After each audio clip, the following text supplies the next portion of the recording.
Hello and welcome to Views on News. I am Jawad Tehami. Doha 3 talks were held in the Qatar's capital, Doha, under the auspices of the United Nations on 30th of June and 1st of July.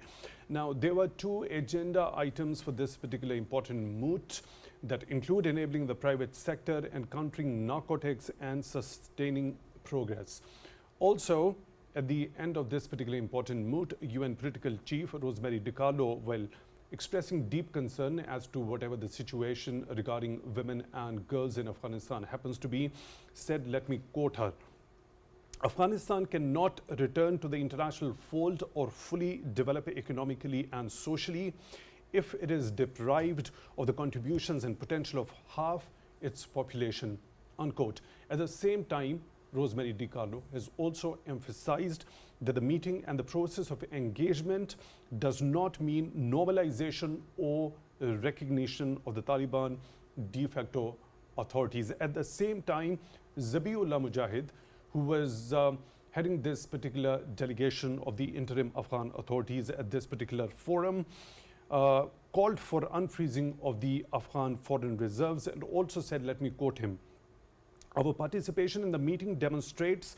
despite the considerations we have, the Islamic Emirate of Afghanistan is committed to positive engagement, unquote. Also, Pakistan's delegation participated in this particular important moot, which was led by Pakistan's Special Representative to Afghanistan, Ambassador Asif Durrani. And during his speech, he has raised the issue of militancy and urged the Afghan interim government to take action against the banned Tehrik-e-Taliban Pakistan and other groups. Later, the Afghan Taliban also had a meeting with the Pakistani delegation. The importance of this particular mood that happened, what were the major outcomes of that, and also the significance of the meeting between the Afghan Taliban and Pakistani officials, and the kind of important points that have been highlighted by Ambassador Durrani in that particular meeting. Also up for discussion in today's show. For that, we are honored to have been joined in the studio by Mr. Hassan Khan. He is Afghan affairs expert. Mr. Khan, thank you very much for your time, for being with us on the show tonight. We really appreciate that. Also in the studio, we are honored to have been joined by Mr. Ahsan Hamid Durrani. He is director at the Policy Research Center. Mr. Durrani, thank you very much for your time, also for being with us on the show tonight. We really appreciate that. Also on Skype, we are honored to have been joined by Mr. Gohar Mehsud. He is senior journalist. Mr. Mehsud, thank you very much for your time, also for being with us on the show tonight. We really appreciate that. Now, let me begin the discussion with you, Mr. Khan. And now, by looking at this particular statement by Rosemary DiCarlo, she has expressed a concern as to what the situation regarding women and girls in Afghanistan under the Taliban de facto authorities is.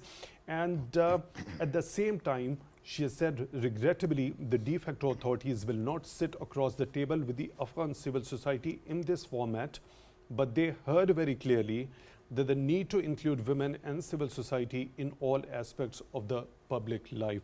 So the question arises is, if the Taliban haven't allowed the women representation at this particular meeting that was being held under the auspices of the United Nations, they did not allow the civil society members to be there as representatives from Afghanistan, how could you expect them to allow both of these segments to be participatory in shaping the future of Afghanistan when it comes to the deliberations or engagements within the country?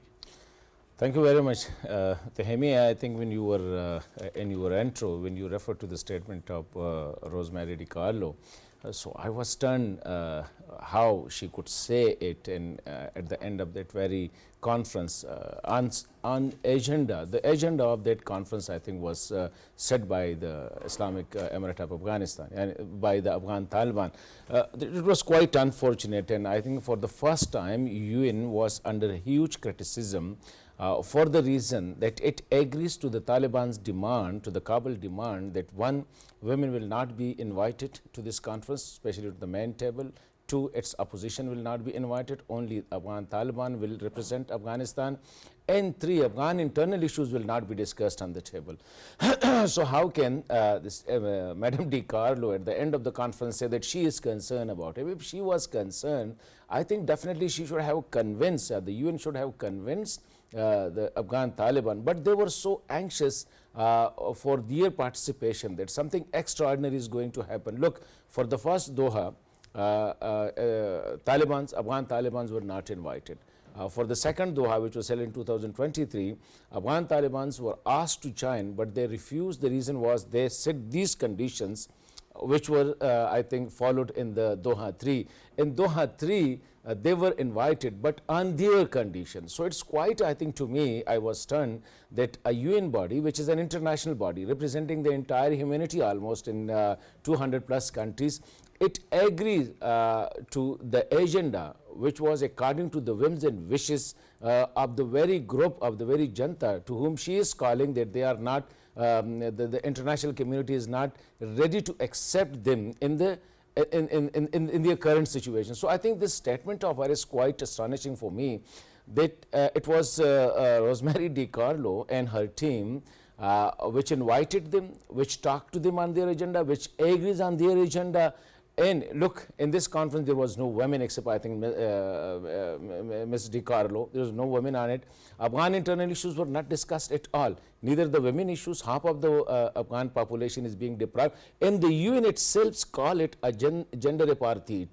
What's going on in Afghanistan? It is the UN statement that they call it a gender apartheid. When a group is committed to such a crime, which the UN is itself calling gender apartheid, how the UN is so much anxious to bring them on a table on their terms and conditions. So for me, I think... So what does that basically depict?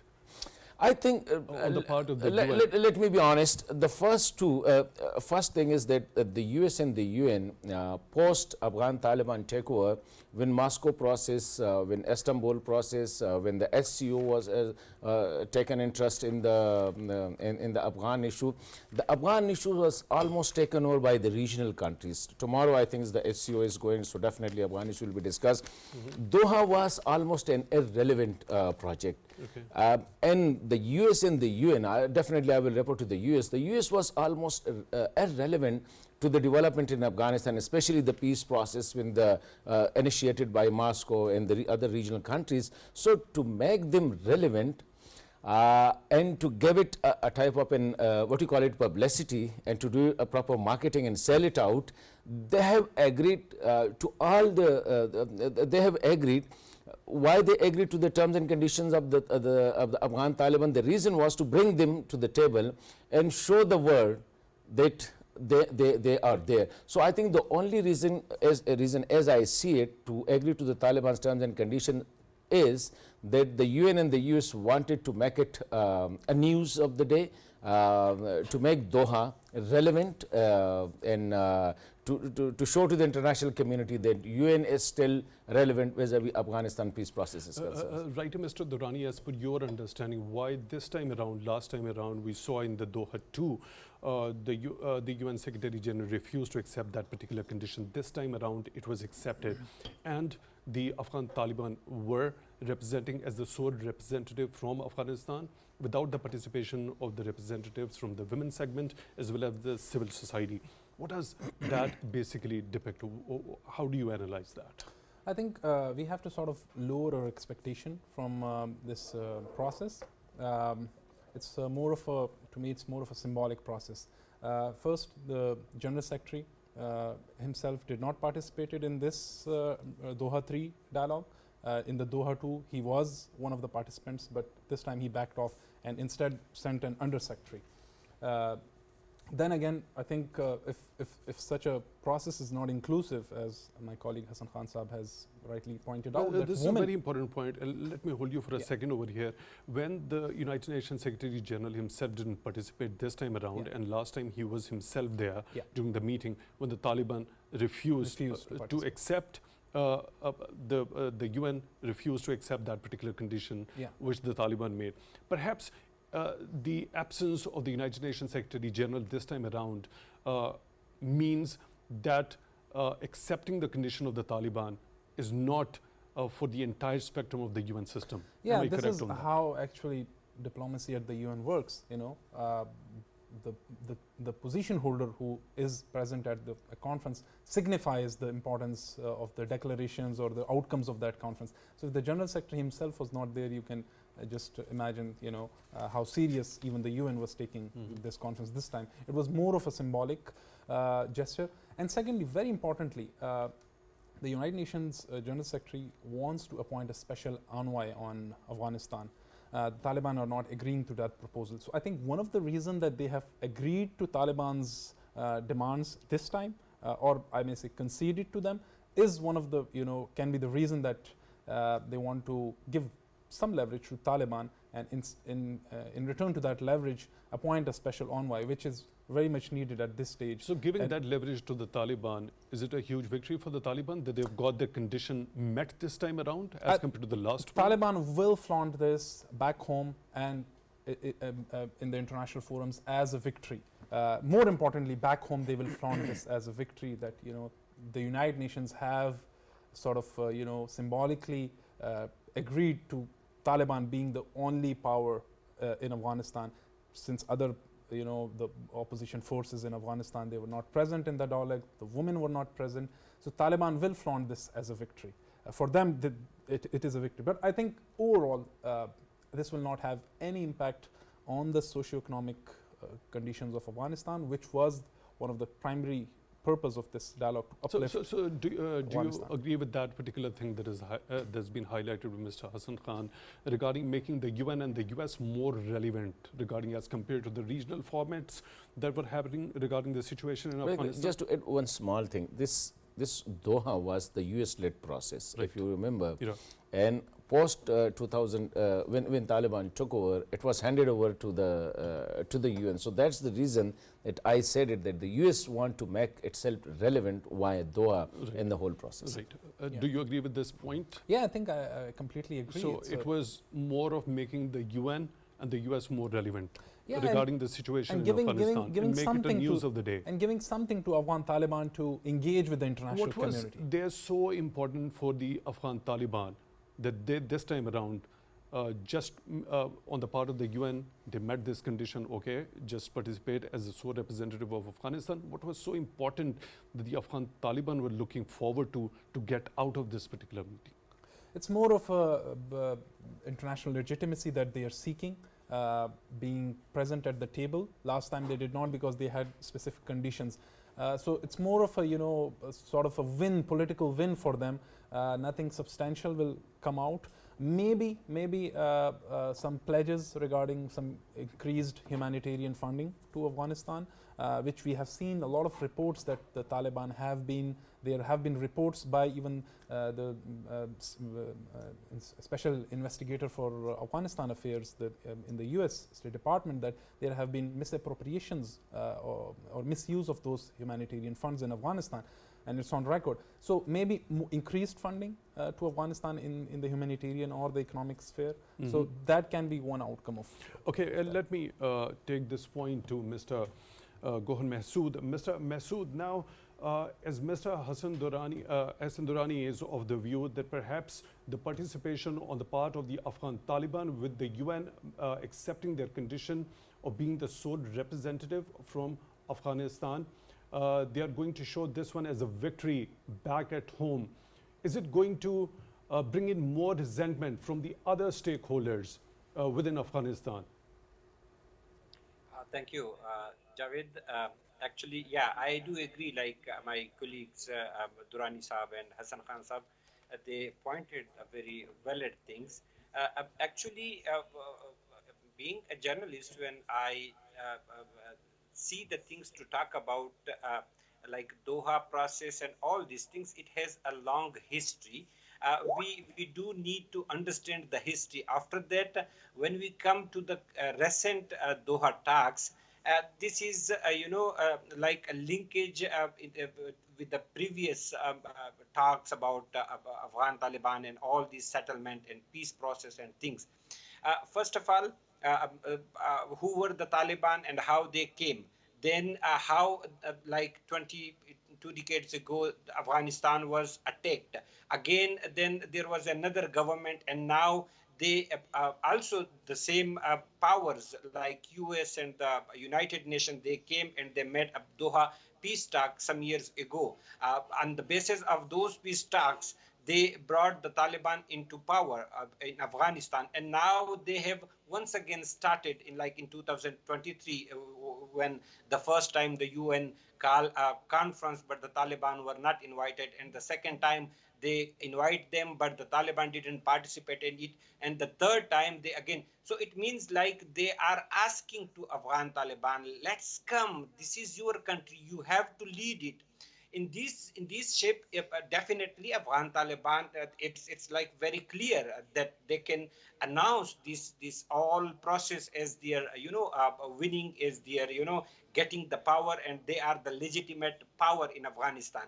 And definitely at the same time, is like on some like 2-3 days ago, there was a protest in front of Islamabad National Press Club, which was held by the Afghan women, the women who are working on the rights for Afghan women, and they were chanting all these things that if the women are not participating in all this process, how the UN can, arrange this kind of meetings and things.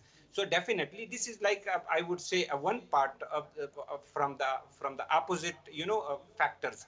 Similarly, there are another political figures in Afghanistan who are raising, points on the same topic, that why only Afghan Taliban were invited. At the same time, United Nations are the world powers are not recognizing Taliban as the ruler of Afghanistan.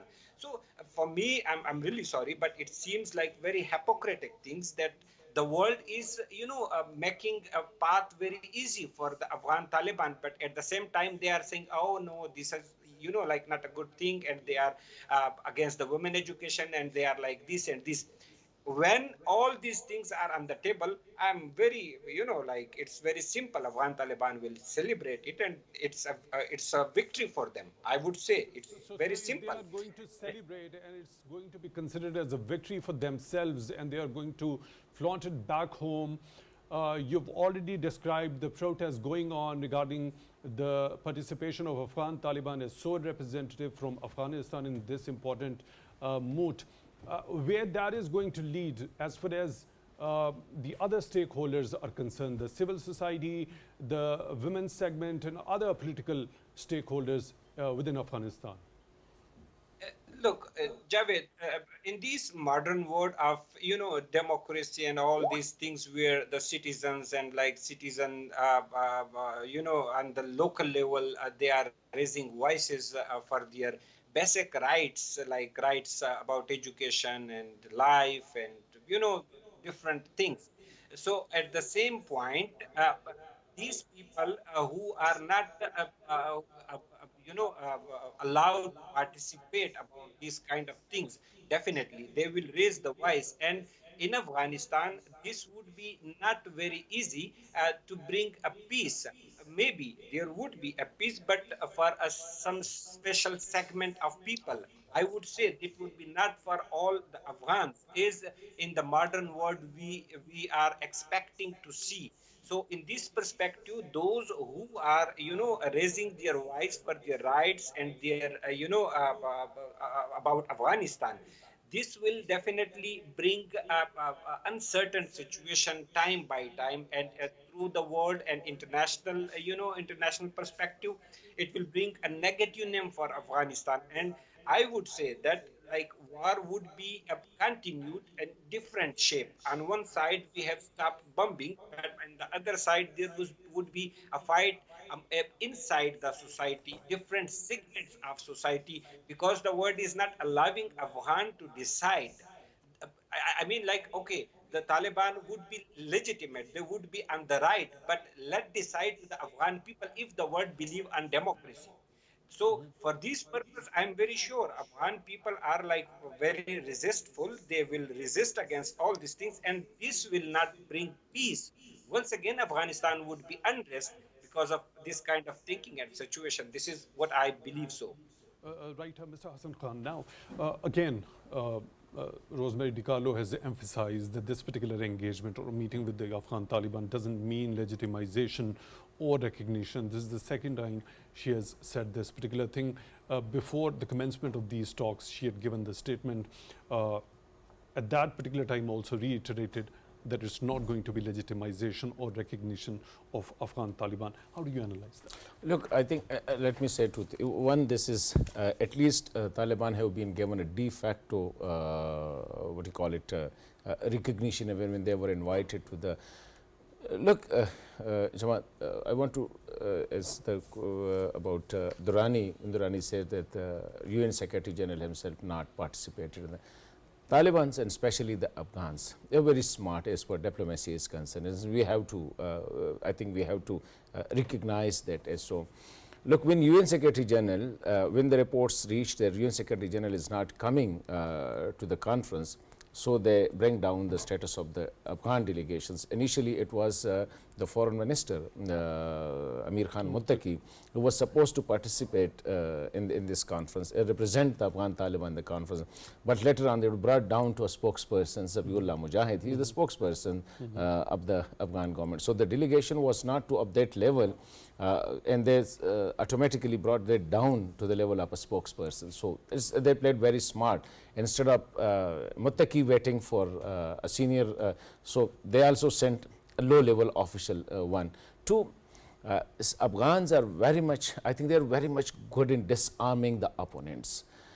So once they are there, once they are on the table, so I have, I'm pretty sure that the way I'm watching it for the last 2 days, the way the Afghan delegation, it may be at a lower level, the way it conducts itself, and I have heard his address to the conference. So I think they have achieved a lot, the Afghan Taliban especially. And after that, you see a statement coming from the Russia that they are thinking on removing the sanctions on the Afghan Taliban. And you also heard about Kazakhstan, which has already done it. So it means gradually that first drop of water, rain, is now coming down, maybe from Kazakhstan, and maybe to Russia, etc.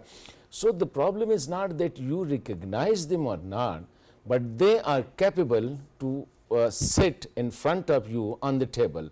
So it was the Taliban delegation representing Afghanistan and the other 22 delegation representing different countries. So they have been given that status, which is being given to already a country or a government which is being recognized by a world body. Two, you succumb to the pressure, you were so much anxious to have the Taliban delegation on the table that the UN body, going beyond, opposed to its own constitutions and things, you refuse to brought up to give representation to the Afghan women.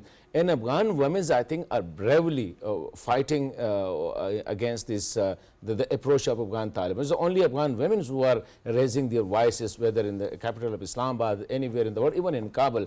So I think Afghan Taliban, they played very smart, and I think the UN diplomacy, look, it was the Afghan diplomacy that they concluded taking over of Afghan capital from the previous government, which was supported by almost the entire world.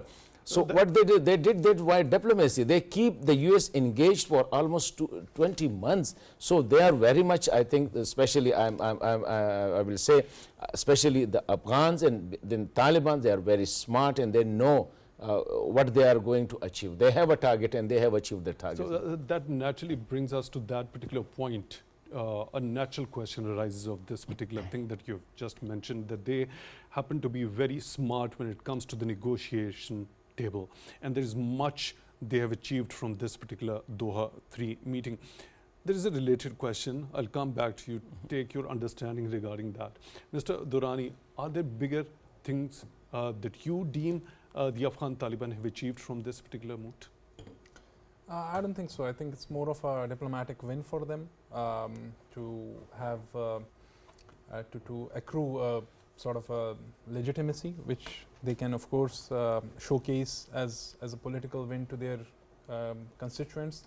Other than that, I think a win for Taliban would be if they can get a humanitarian and substantial humanitarian and financial aid from UN agencies, which they can channelize towards the development of Afghanistan, which they are in crucial need at this time. I think one substantial thing that they have sort of achieved from this is they have been cracking down on poppy production, which is the production of the opium, and they have, if you see the headlines or the news stories that have been published in international media, all of them have, most of them have mentioned this particular aspect of that Taliban have substantially cracked down. So I think they are sort of showcasing themselves as a responsible power, as a responsible regime that that the world can engage. But ultimately, we have to agree to one thing, that Taliban is the powerful force, most powerful force in Afghanistan, and one day or another, sooner or later, the world will need to come to their terms to engage with them, because Afghanistan is a big country.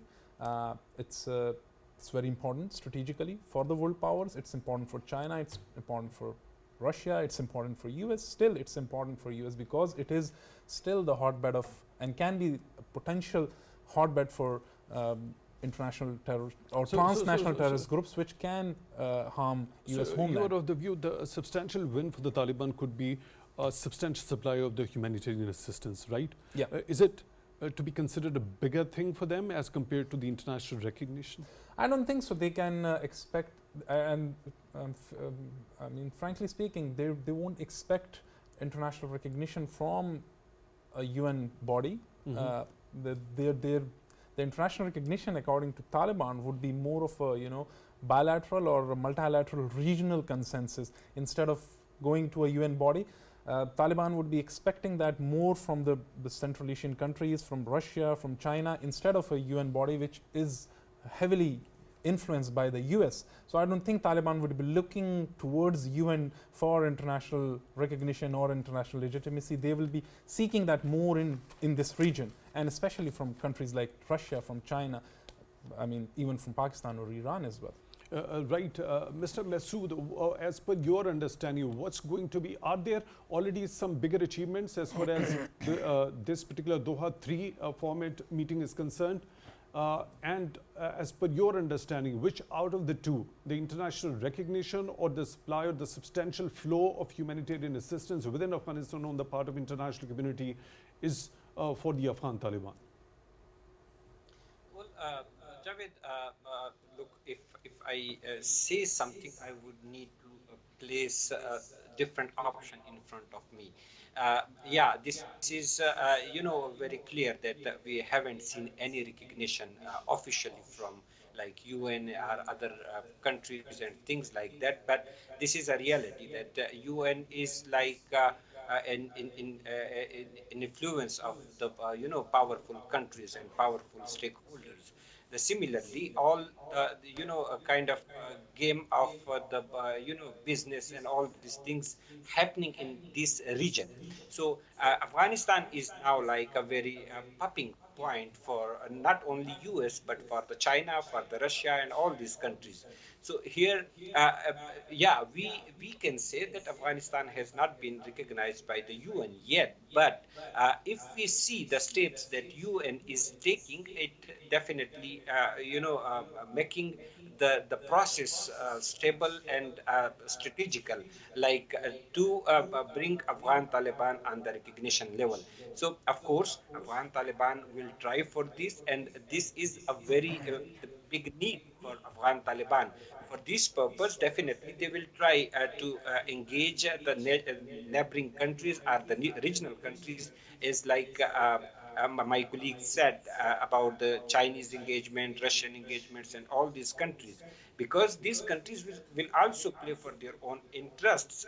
And as we are talking about the country's interest or the regional interest of the different countries. But as I earlier said, that the local people of Afghanistan must not neglect in all these things.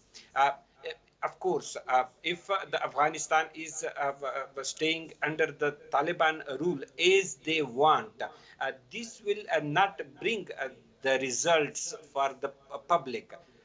the government which will come by the people, of course, they will try to help for the people. They will try to make the policies for the people. Now here, I would say like UN, as I said earlier, that UN is, in my view, like in many things, it's influenced by the powerful states. Similarly, the same powerful states are trying to make the policies or bring the strategy ahead for their own interests.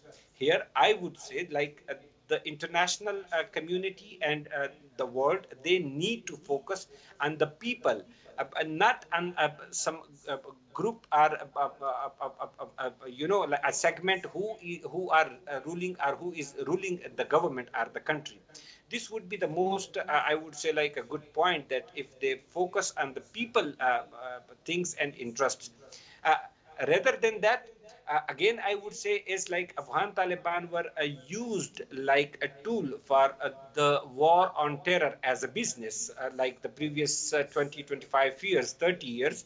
Similarly, the, the business will continue in the shape of Afghanistan. Will they recognize them or they will not recognize them? But the business of the world community or international powers will happen in the soil of Afghanistan and all this region. This is what I would say like. Right.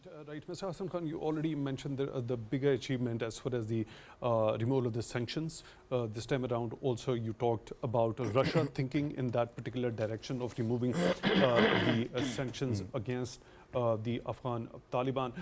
There's a statement by Zabiullah Mujahid also made. Afghans are asking why they are being ganged up on the basis of unilateral and multilateral sanctions.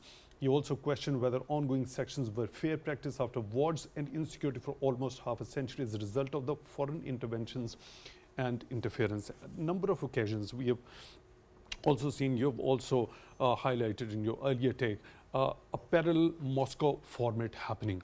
Now, Russia's ambassador at the UN has also been talking about the foreign interference and the foreign invasions in the recent past through the statements that we have come to know. Isn't this particular statement of foreign invasions and foreign interference very much similar to the statements made by Russia's permanent representative to the UN? And also perhaps that's why Russia is considering or thinking to remove the sanctions as opposed to the Western community or the US in particular? Look, I think for me, when I'm following the Russian statements, it's quite a type of, and one statement, Zamir Kabulov will say one thing, while the security buoy will say another thing. Security buoy mostly concerned about the security threats emanating from Afghanistan. Right.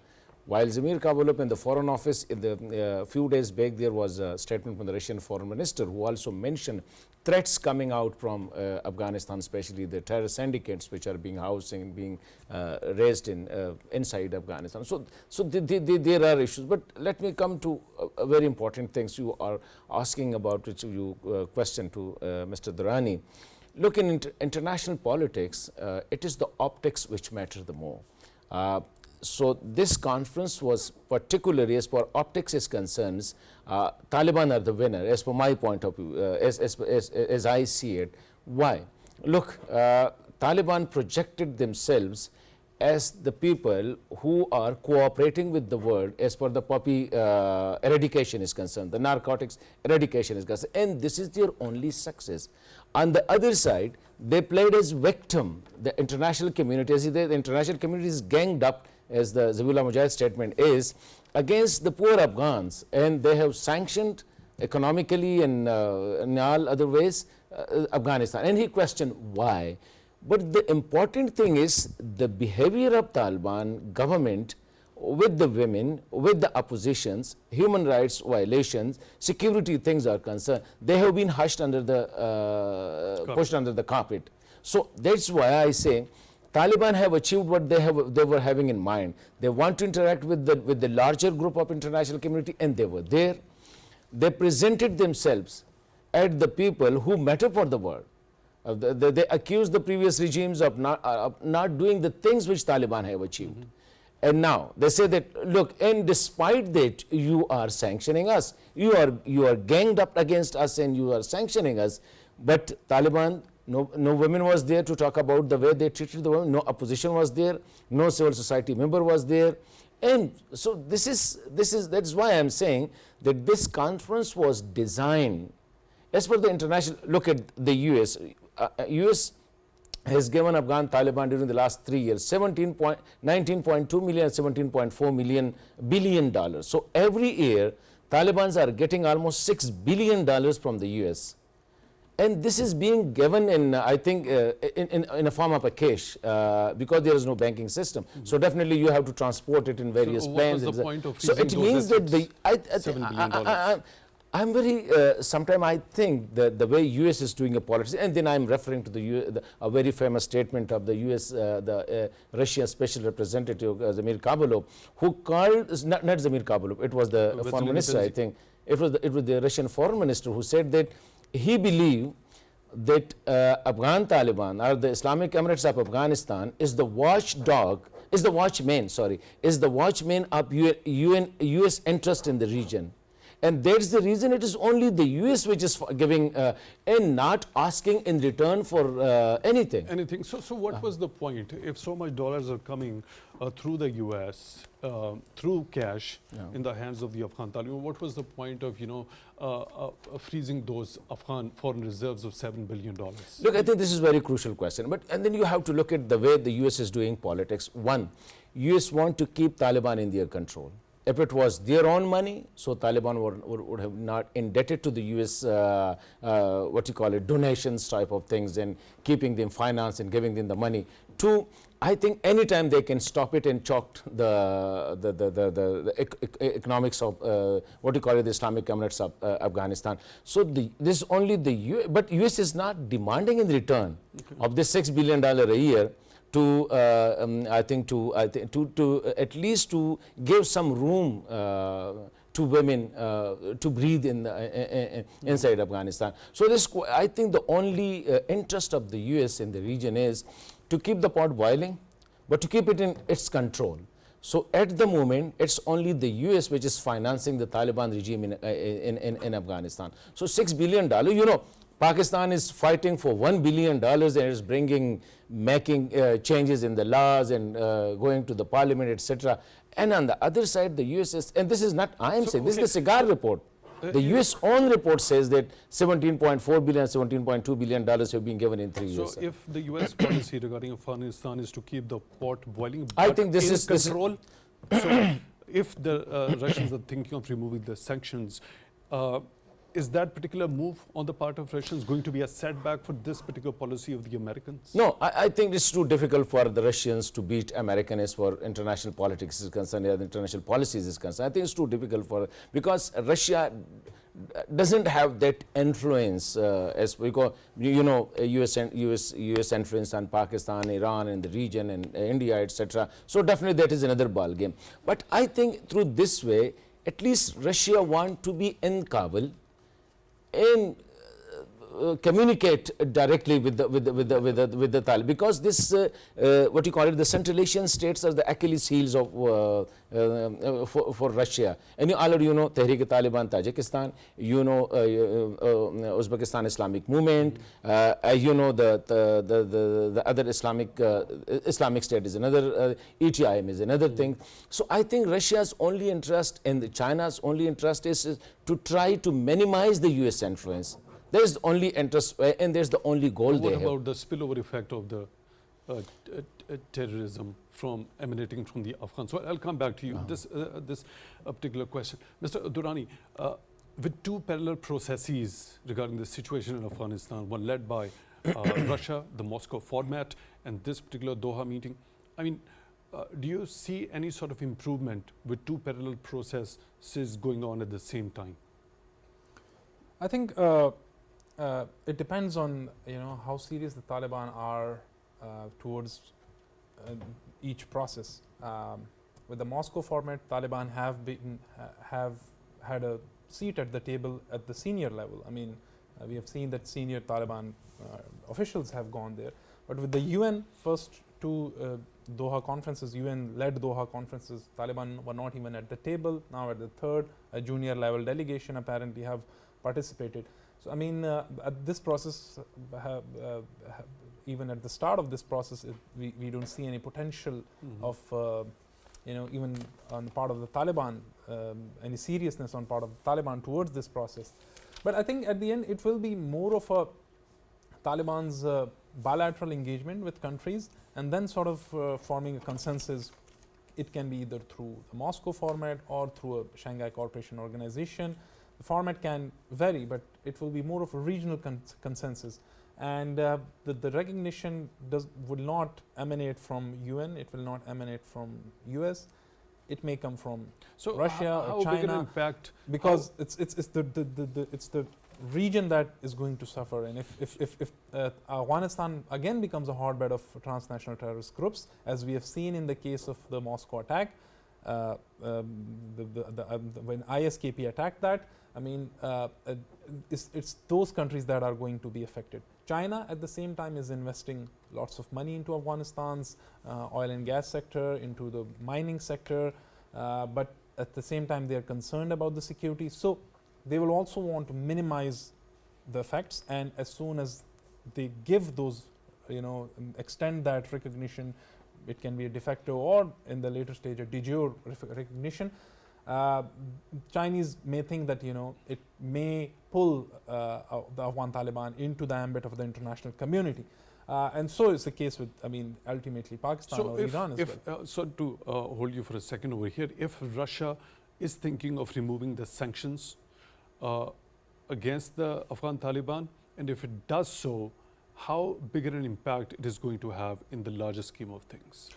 I mean, Russian removal of sanctions won't have a big impact. Taliban wants access to Western world. They want to travel to Paris. They want to travel to London, to all these global centers, which are like financial centers, the political centers.